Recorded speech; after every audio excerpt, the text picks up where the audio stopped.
Standing up for the nuclear deal means standing up to Iran's enemies, standing up in front of the US, Israel, and some small countries in our region.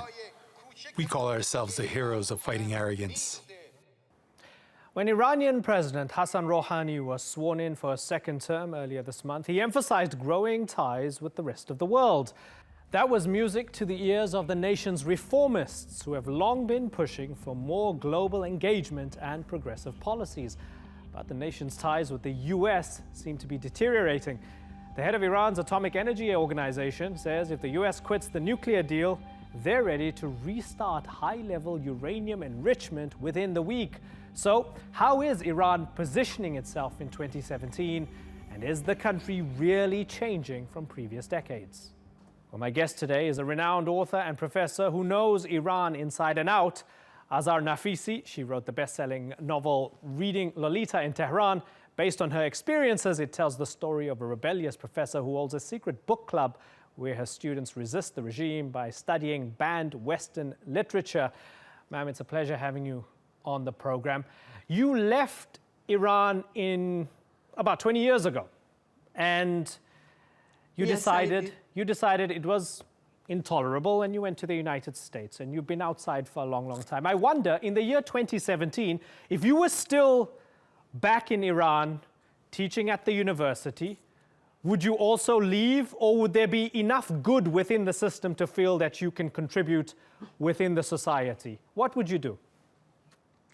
Well, you know, I mentioned at the end of Reading Lolita in Tehran that I left Iran, but Iran never left me.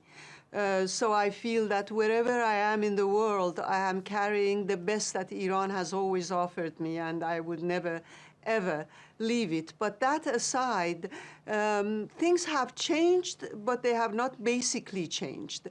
The good news is all goes to Iran's civil society. I feel that that is where my hope lies. I'm not optimistic, but I'm hopeful because women, journalists, writers, poets, minorities, all of them have resisted this system, and all of them have tried to change it. And the best signs of change come from within the regime itself. Look at where the former head of the parliament, Mr. Karoubi, and former Prime Minister, Mr.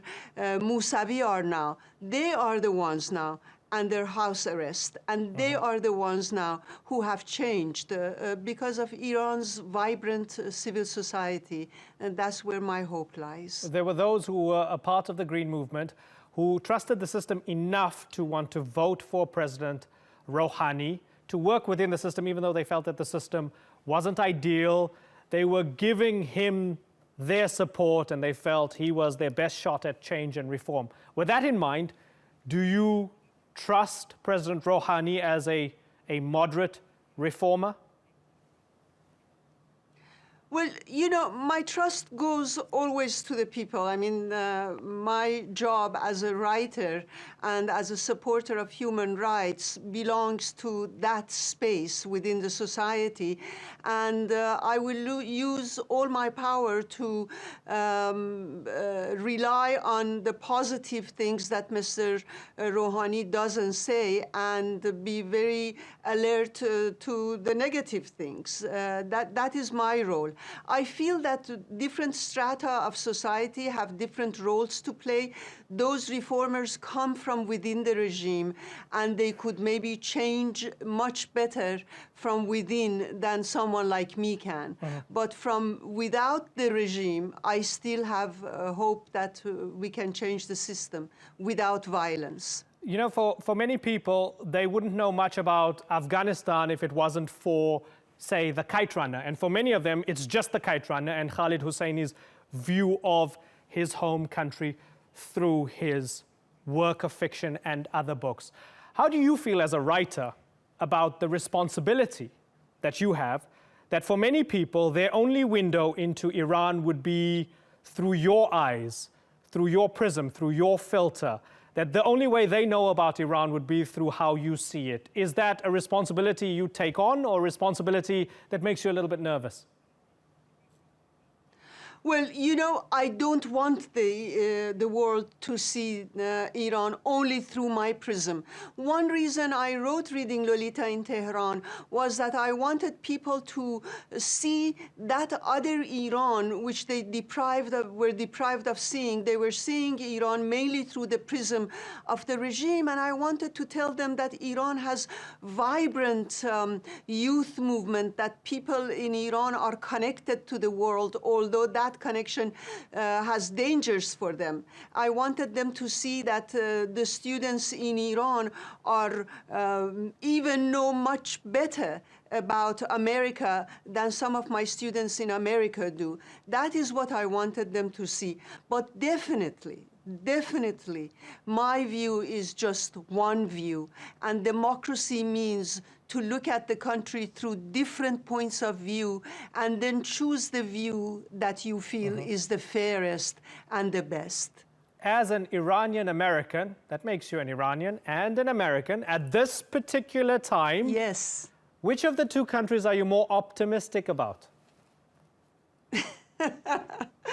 Well, you know, I'm not optimistic, but I'm hopeful about both countries. First of all, immigrants come to United States with their pain and anguish, living everything that you loved, everything that you were born into, is a very, very traumatic affair. So, but we also come to this country with hope, because we come with hope for a new life. And, you know, we also bring a gift to America. The America today that is looking towards Mr. Trump and saying, no, we don't want this. We want to change this system by being who we are, by sticking to our values, reminds me of the Iran that said the same thing in the face of the Islamic Republic. So this is where the two people meet. With having trust in their own values and in their own principles. This is where, again, you have women. Again, you have called people within humanities and liberal arts and sciences. You have the judges, as you did in Iran, standing up and saying, we also have a share in creating our destiny. And so I hope that we stand up to Mr. Trump and his values the way we stood up to the Islamic Republic and their values. And very finally, as a writer, do you feel that a writer has a responsibility to have a balanced view of the politics? Or a storyteller, no more, no less, or an activist maybe even? I think that a writer, as a writer, not as a person, because as a person, I'm also an activist, but as a writer, my duty first and foremost is to the truth. And truth is always dangerous, because once you know it, once you know what is going on in Syria, once you know what is going on in Iraq, once you know what is going on within the administration in America, you cannot remain silent. Because if you do remain silent, then you are complicit in what is happening, in the crimes that are happening, even if you're a victim. So for me, when I was in Iran, my duty was to the truth, to reveal what I saw was going on in Iran. And that hasn't changed when I have come to America. That is why I wrote Reading Lolita as a critique of not Islam and Iran, but as a critique of the Islamic Republic of Iran, of abusing religion as an ideology. And when I came to America, I wrote Republic of Imagination, not as critique of American people, but as a critique of America that was becoming corrupt and a system that was not working the way it should have worked. Azar Nafisi, it was wonderful talking to you. Thank you very much for joining us.